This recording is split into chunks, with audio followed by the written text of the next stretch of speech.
Delight IAS पर आप सभी का एक बार फिर से बहुत बहुत स्वागत है। तो प्रीलिम स्पेशल सीरीज़ को लेकर अनाउंसमेंट कुछ दिन पहले कर दी गई थी। आज हम उसी सीरीज़ को शुरू करने जा रहे हैं। आप लोग बेहतरीन तरीके से अपनी तैयारी को आगे लेकर जा रहे होंगे, पूरी लगन के साथ आप एग्ज़ाम के लिए तैयारी कर रहे होंगे। मेरा प्रयास यह होगा कि जो क्रैक्स बचे हैं आपकी तैयारी में उसको फिल किया जा सके और थोड़ा एफर्ट ये हो कि आसानी से हम लोग जो हैं 100 से ज़्यादा नंबर जो हैं यूपीएससी के जीएस एग्जामिनेशन में हम लोग ले सकें, है ना। तो ये जो पहला लेक्चर है इसमें किस चीज़ पर फोकस रहेगा, पर्यावरण से संबंधित जो अंतर्राष्ट्रीय संस्थान है ना वो प्रीलिम्स में काफ़ी महत्वपूर्ण रहते हैं, है ना, काफ़ी इंपॉर्टेंट रहते हैं। तो उन संस्थानों को लेकर हम लोग देखने का प्रयास करेंगे कौन कौन से संस्थान ज़्यादा पूछे गए हैं, है ना, और रिपीट कौन से संस्थान हुए हैं। जैसे जैसे आप इस वीडियो को देखेंगे तैसे तैसे इस सीरीज़ की रेलिवेंस को आप बहुत अच्छे से समझने लगेंगे। सबसे पहला संस्थान है आईयूसीएन। इसको लेकर 2011, 15, 17 और 23 में भी सवाल पूछा गया है ना, कई बार न्यूज़ में रहता है। इसके बारे में कुछ चीज़ें हम लोगों को देख लेनी चाहिए। सबसे पहली चीज़ ये है कि सरकार और नागरिक दोनों के बीच में मिलकर एक संघ है ये, है ना। तो सिर्फ सरकारों के बीच में नहीं है, नागरिक भी इसमें शामिल है। क्या करना चाहता है ये, दुनिया की प्राकृतिक स्थिति को संरक्षित करने का प्रयास करेगा ये, है ना। 1948 में स्थापना की गई थी। बहुत ज़्यादा डिटेल में चर्चा करेंगे तो फिर वीडियो बहुत लंबी हो जाएगी, इसलिए हम लोग फैक्ट को समझते हुए आगे बढ़ते चलेंगे, है ना। इसका जो मुख्यालय है स्विट्जरलैंड में है। रेड लिस्ट जारी करता है, आप लोगों को पता होगा, हम लोग हर वीडियो में कुछ वीडियो में देखते रहते हैं कि आईयूसीएन का स्टेटस क्या है ना, इस स्पीशीज को लेकर या इस जीव को लेकर क्या स्टेटस है। तो ये वही संस्थान है जो जानवरों को लेकर या पौधों की प्रजातियों को लेकर स्टेटस जारी करता है ना। दुनिया भर में बहुत सारी परियोजनाएं ये चलाता है। एक ग्रुप जो इससे रिलेटेड है उसका नाम यहाँ पर आप लोग देख लीजिएगा, इन्वेसिव स्पीशीज स्पेशलिस्ट ग्रुप। ये आईयूसीएन से ही रिलेटेड है, इसको लेकर भी सवाल बन चुका है। आगे देखते हैं, वैश्विक पर्यावरण सुविधा जो है 2014 में इसको लेकर सवाल पूछ चुका है यूपीएससी। 1992 का जो रियो अर्थ समिट हुआ था उससे एक दिन पहले इसको इस्टेब्लिश किया गया था, है ना। वर्ल्ड बैंक जो है उसके तहत इससे जुड़ा हुआ है, ट्रस्टी भी है इसका। कुछ नहीं है, फंडिंग देता है ये। इन्वायरमेंट से रिलेटेड जो कन्वेंशन वगैरह हैं, है ना, इन्वायरमेंट को बचाने के लिए जो चीज़ें की जा रही हैं उसके लिए फंड उपलब्ध कराता है। कौन कौन से जो कन्वेंशन है या सम्मेलन है जिनके लिए पैसा देता है ये, पारे पर मिनीमाता जो अभिसमय है उसके लिए देता है। स्थायी कार्बनिक प्रदूषकों पर जो स्टॉकहोम कन्वेंशन है या अभिसमय है उसके लिए पैसा मिलता है। जैविक विविधता पर जो आपका संयुक्त राष्ट्र का सम्मेलन है यूएनसीबीडी, उसके लिए भी। मरुस्थलीकरण के लिए जो संयुक्त राष्ट्र का अभिसमय है, और जलवायु परिवर्तन पर जो संयुक्त राष्ट्र का कन्वेंशन है, इन सब चीज़ों को लेकर 5 अभिसमय आप लोग देख सकते हैं, रट्टा मार लीजिएगा। इसके लिए फंडिंग जीईएफ के माध्यम से प्रोवाइड करवाई जाती है। वेटलैंड इंटरनेशनल एक बार पूछा गया था, ये क्या है, यह एक स्वतंत्र संगठन है, एनजीओ है ये, है ना। सबसे बड़ी चीज़ तो यही पता होना चाहिए, एनजीओ है जो लगातार पर्यावरण की दिशा में काम कर रहा है। 2014 में इसको लेकर सवाल भी पूछा गया है।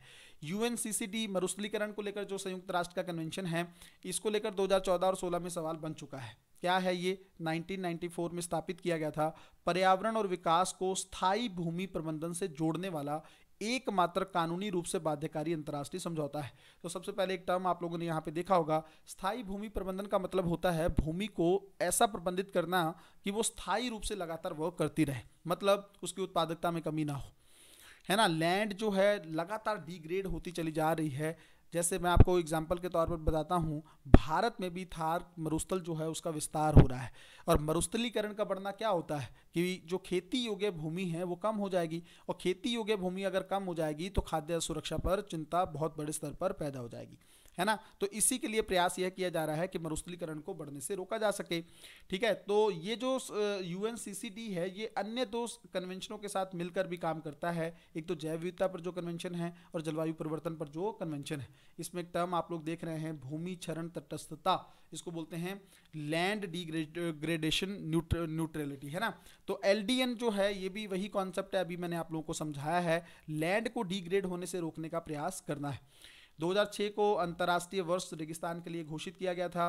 कोप 14 जो है इसको लेकर नई दिल्ली में इसको सम्मेलन हुआ था और नई दिल्ली घोषणा पत्र को उसमें अपनाया गया था। आगे देखते हैं, WWF जो है इसको लेकर सवाल 2014 और 17 में पूछा जा चुका है। अंतर्राष्ट्रीय एनजीओ है, दुनिया का सबसे बड़ा संरक्षण संगठन है ना। तो इसमें जो है फंडिंग जो है इंडिविजुअल्स द्वारा भी होती है, बैंकों द्वारा भी होती है, कॉर्पोरेट्स भी करती हैं। इसमें हर 2 साल पर लिविंग प्लेनेट रिपोर्ट जो है कई बार न्यूज़ में रहती है वो जारी करता है। और यहाँ से याद रखिएगा, अर्थ और जो है इससे ही जुड़ा हुआ है। 1 घंटे के लिए लाइट्स वगैरह बंद कर देते हैं आप। डेप्ट फॉर नेचर स्वैप जो है वो भी इसी से जुड़ा हुआ एक इनिशिएटिव है, ये भी आप लोग याद रखेंगे। साइट्स के बारे में काफ़ी अच्छे से आप लोगों को पता होगा, 2015 में यूपीएससी इसको लेकर सवाल पूछ चुका है। अंतर्राष्ट्रीय समझौता है किसके बीच? सरकारों के बीच। किस चीज़ को लेकर है कि जो जंगली पशु हैं और पौधे की जो प्रजाति हैं, अगर आप उनका अंतर्राष्ट्रीय व्यापार करते हो ना, तो ऐसा व्यापार ना हो कि उनके अस्तित्व के लिए ही खतरा उत्पन्न हो जाए। तो इस चीज़ को रोकने का प्रयास करने के लिए इस संस्थान को बनाया गया है। कब हुआ था पहला सम्मेलन? 1975 में। भारत जो है 25वें भागीदार के तौर पर इसमें शामिल हुआ, और जो देश इसमें शामिल होने के लिए सहमत हुए हैं उन्हें कॉन्फ्रेंस ऑफ पार्टीज के रूप में जाना जाता है।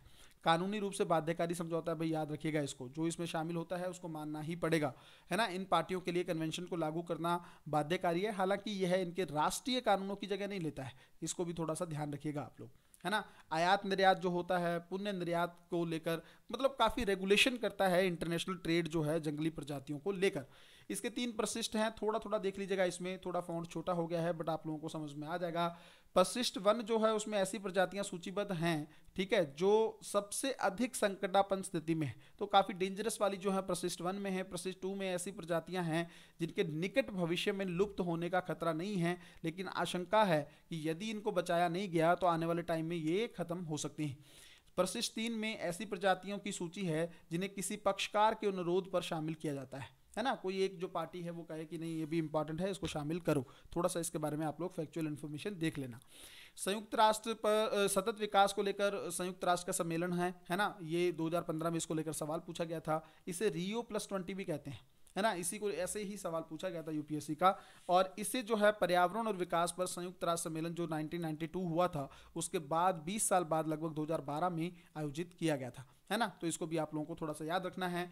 ये आपका फिर से वही आ गया है, क्लाइमेट चेंज को लेकर जो कन्वेंशन है 15 में, 16 में, 18 में लगातार सवाल इसको लेकर पूछे गए हैं। बहुपक्षीय पर्यावरणीय समझौता है जो 1994 में लागू हुआ। पार्टियों का सम्मेलन इसी से जुड़ा हुआ है। सर्वोच्च निर्णय लेने वाला निकाय है, हर वर्ष इसकी मीटिंग होती है ना। COP28 अभी आप लोगों ने देखा भी होगा। क्योटो प्रोटोकॉल जो है 1997 में हस्ताक्षरित किया गया था, पहला प्रयास था इस चीज़ को लेकर। क्योटो प्रोटोकॉल जो है पेरिस समझौते से थोड़ा अलग हो गया है। पेरिस समझौता 2016 से लागू हुआ है। ग्रीन क्लाइमेट फंड जो है UNFCCC के तहत ही है, और इसको लेकर एक सवाल पूछा गया था, momentum for change climate neutral now, यह रिपोर्ट टाइप का जो है या इनिशिएटिव जो है किसके तहत है? तो UNFCCC के तहत ही है ना। तो अनुकूलन और शमन प्रथाएं जो है उसके लिए भी यह प्रयास करता है। आप कहेंगे कि सर अनुकूलन और शमन क्या होता है? एक एक लाइन में इसको समझ लीजिएगा। अनुकूलन का मतलब ये है कि क्लाइमेट चेंज तो हो रहा है ना, आपको अपने को तैयार कर लेना है, अनुकूल कर लेना है क्लाइमेट चेंज से डील करने के लिए, है ना। जैसे पृथ्वी तो गर्म हो ही रही है, कुछ ऐसे एफर्ट करने होंगे कि इस गर्मी को झेला जा सके। शमन का मतलब होता है कि इस जो कार्बन उत्सर्जन है उसमें कमी करने का प्रयास करना, उत्सर्जन में कमी करने का प्रयास करना, ठीक है। आगे देखते हैं हम लोग UNREDD 2016 में इसको लेकर सवाल पूछा जा चुका है। सबसे पहले देखें कौन कौन से संस्थानों का मिलकर यह प्रोग्राम, FAO, UNDP, UNEP का सहयोगात्मक ये प्रोग्राम है ना। और खासकर जो वनों की कटाई है ना और वन क्षरण जो हो रहा है उससे जुड़ा हुआ ये संस्थान है। जैव विविधता के नुकसान से निपटने में मदद करता है, गरीबी को कम करने के लिए भी प्रयास करता है, तो इसको भी आप लोग थोड़ा सा याद रखिएगा। क्योटो प्रोटोकॉल 2016 में इसको लेकर सवाल पूछ चुका है यूपीएससी, है ना। UNFCCC से जुड़ा एक अंतर्राष्ट्रीय समझौता है, अंतर्राष्ट्रीय रूप से बाध्यकारी उत्सर्जन कटौती लक्ष्यों को के लिए पार्टियों को प्रतिबद्ध करता है। 1997 में अपनाया गया था, 2005 से प्रभाव में आया है ना। इसको लेकर कुछ नियम भी बने थे। मोरक्को जिसको बोला जाता था मराकेश अकॉर्ड, तो अगर यूपीएससी प्री में ऐसे ही पूछ ले कि मराकेश अकॉर्ड क्या था, नियम थे क्योटो प्रोटोकॉल को लागू करने के लिए। औद्योगिक रूप से जो विकसित देश हैं उन्होंने अतीत में बहुत ज़्यादा, आपको पता है जो मैं आपको कॉन्सेप्ट एक कहता रहता हूँ, कॉमन बट डिफरेंशियल जो है, डिफरेंशियल रिस्पॉन्सिबिलिटी वाला जो कॉन्सेप्ट है CBDR, वो भी इसी जो प्रोटोकॉल के तहत उसको लेकर चर्चा हुई है। कॉमन का मतलब ये है कि देखो साझेदारी तो साझा तो है बट रिस्पॉन्सिबिलिटी सबकी डिफरेंट है। आप सोच के देखिए ना कि इंग्लैंड और जो आपके पश्चिमी देश हैं इन लोगों ने औद्योगिक क्रांति जब इनमें आई तो इन्होंने बड़े स्तर पर CO2 का एमिशन किया, है ना। और आज ये डेवलप कंट्री के तौर पर अपने आप को स्थापित भी कर चुके हैं। बट भारत जैसे देश जो हैं अभी तो खुद को डेवलप करना स्टार्ट किए हैं, इनके साथ आप इक्वली कैसे एक्सपेक्ट कर सकते हो कि भाई ये भी उतना ही एफर्ट करें क्लाइमेट चेंज को कम करने के लिए, है ना। तो होना ये चाहिए, कॉमन तो है, कॉमन का मतलब ये है कि कम तो करना है उत्सर्जन को, लेकिन भारत जैसे देश थोड़ा कम एफर्ट करेंगे और जो जिन देशों ने ज़्यादा पर्यावरण को बर्बाद किया है उनको ज़्यादा एफर्ट करना होगा। अब आप लोग इसको लेकर समझ गए होंगे, है ना। ये 2 चरणों में हुआ था क्योटो प्रोटोकॉल।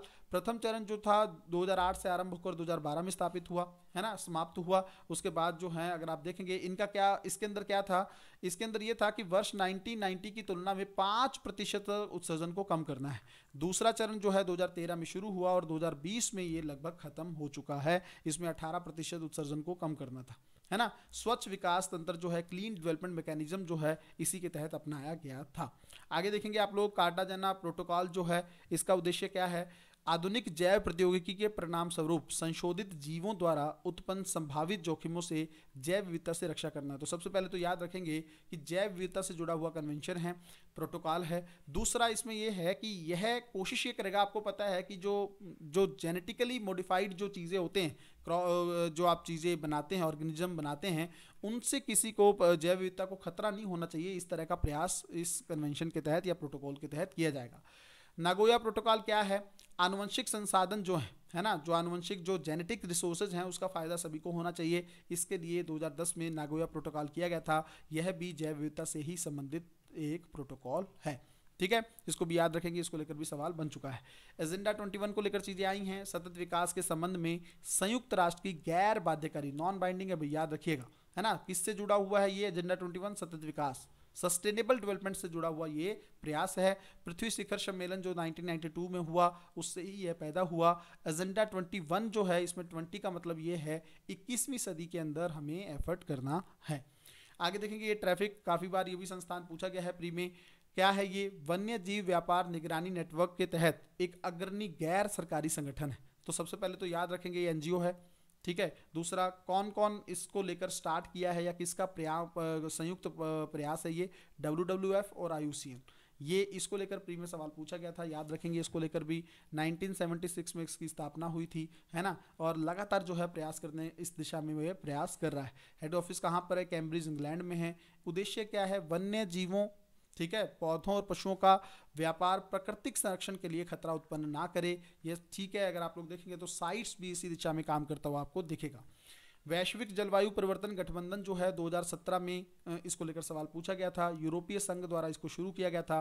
कम से कम विकासशील देशों और छोटे जो द्वीपीय विकासशील राज्यों को तकनीकी और वित्तीय सहायता जो है इस एक गठबंधन के माध्यम से प्रदान की जाएगी, है ना। इस तरह की चीज़ें बहुत याद रखने की जरूरत होती है कि ये जो इस तरह के गठबंधन है इसको शुरू किसने किया है ना। और आगे देखेंगे हम लोग पारिस्थितिकी तंत्र और जैव विविधता का अर्थशास्त्र, ये 2016 में इसको लेकर सवाल बना था। जर्मनी और यूरोपीय आयोग द्वारा इसको लॉन्च किया गया था और अंतर्राष्ट्रीय एक पहल है जो जैव विविधता के वैश्विक आर्थिक लाभों की ओर ध्यान आकर्षित करती है ना। तो अच्छा एक ये भी प्रयास है। देखिए भाई, हम लोगों ने कोशिश की है इस वीडियो के माध्यम से कुछ संस्थानों को जानने की, कुछ रह भी गए होंगे तो उसको भी देख लिया जाएगा, बट जितने इंपॉर्टेंट है उसके बारे में हम लोग रेगुलर चर्चा करते चलेंगे, है ना। आप लोग टेलीग्राम ज्वाइन कर सकते हैं, इससे जुड़ी हुई जितनी भी PDF होंगी वो टेलीग्राम पर सेंड कर दी जाएंगी। लंबी चलेगी ये सीरीज, जिसके माध्यम से लास्ट मोमेंट पर आप कोशिश करिएगा कि इसको रिवाइज कर दीजिएगा, है ना। हो सके तो अपने स्तर पर नोट्स भी आप लोग बना सकते हो जिससे आपको दिक्कत ना हो, ठीक है। मिलते हैं अगली वीडियो में, तब तक अपना ध्यान रखें, अपनी पढ़ाई को बहुत अच्छे तरीके से करते रहें। बहुत बहुत धन्यवाद।